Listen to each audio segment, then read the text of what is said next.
এমন এক সমাজ কায়েম হয়েছে আমাদের, যদি একটা ছেলে ভদ্র হয়, বিনয় হয়, নম্র হয়, পরেশগার হয়, খোদাভীরু হয়, আল্লাহওয়ালা হয়, নামাজি হয়, ওই গ্রামের সমস্ত লোক তাকে বলে পাগল।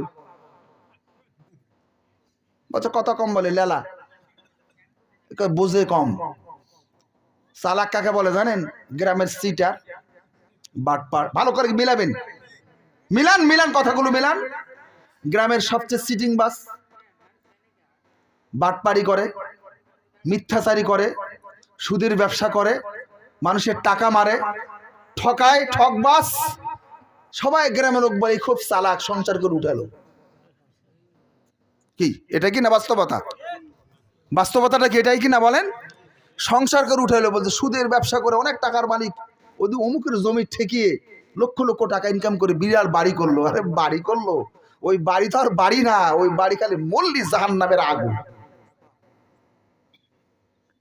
বাস্তবতা এটাই কিনা বলেন? যারা ভদ্র, বিনয়, নামাজি, যদি আর বিয়ে লাগে, বিয়ে গ্রামের লোকজন জিজ্ঞেস করে, আসে জিজ্ঞেস করছে মেয়ের বাবা বা মেয়ের আত্মীয়, অমুকের ছেলের সঙ্গে আমার মেয়েটার বিয়ে দেবো, কেমন? ওদের ছোটা ছেলে নাকি, খালি মসজিদ, খালি মসজিদ, খালি নামাজ, খালি নামাজ। আর কি করে? বলছে সবাইকে ওই যদি সারাদিন কেউ গালি দেয় কিছুই বলে না। এও পাগল, সিটিং বাস, মেয়ের বাবা সিটিং বাস। বলছে এরকম পাগল মেয়ে বিয়ে দেওয়া যায়? দিয়েছে সিটিং, নিশা করে দিয়েছে। কাকে দিয়েছে? 3 দিন পরে মেয়ের মেসেজ গেল, বাবা হয় আমাকে নিয়ে যাও, আর না আমি নিজে ডিভোর্স দিয়ে বাড়ি তো যাবো না, যাবো ফাঁসিতে, লটকিব লটকিব। বলছে কেন মা, কি হয়েছে?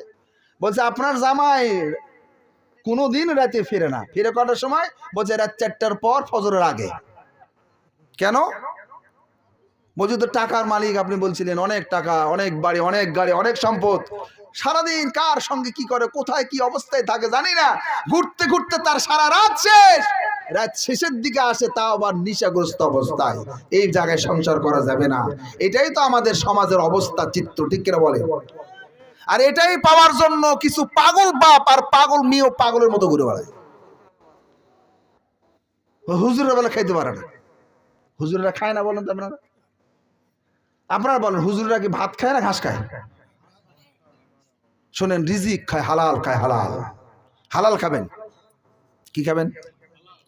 হালাল যদি খেতে না পারেন, এতে কোরআন রেখে বললাম, পৃথিবীর কোনো মৌলবীর বাপ যদি বলতে পারে হালাল না খেয়ে জান্নাত যাওয়া যাবে, হালাল না খেয়ে নামাজ হবে, রোজা হবে, হজ হবে, যাকাত হবে, তাসবিহ হবে, তাহলিল হবে, তাবলিগ হবে, আমলিগ হবে, বিএনপি হবে, জামাত হবে, যদি হয় বলতে পারে, এলে হতে পারে, বিএনপি জামাত এলে হতে পারে, আমলিগ হতে পারে, বিএনপি হতে পারে, কিন্তু ইসলামের কোন বিধান হালাল না খেয়ে যদি কেউ দেখাইতে পারে, খোদার কসম করে বলছে আর কোনদিন কোরআন থেকে কথা বলবো না।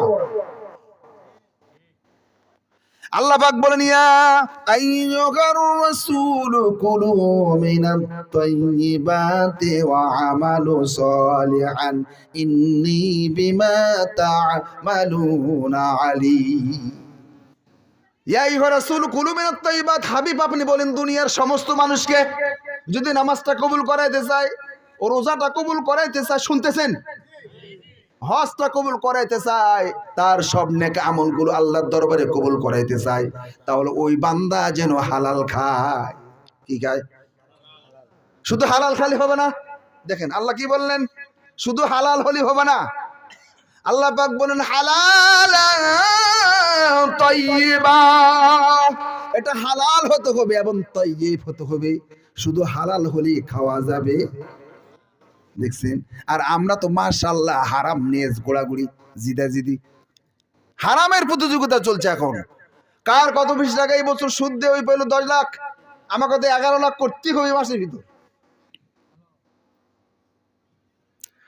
ওর জমি ঠকায় আমি পেয়েছি 5 লাখ, বলছে তুমি পেয়েছো, ওই আবার লাইন খুঁজতেছে কোন দিকে আরো 2-1 বেশি পাওয়া যায়, খালি ঠকাঠকির ভাগ। আরে ভাই, কার জন্য ঠকাঠকি করতেছেন? একটু নিজের জন্য একটু করেন না? যা করেন সব ছেলে মেয়েদের জন্য, আত্মীয় স্বজনের জন্য, আপন জনের জন্য।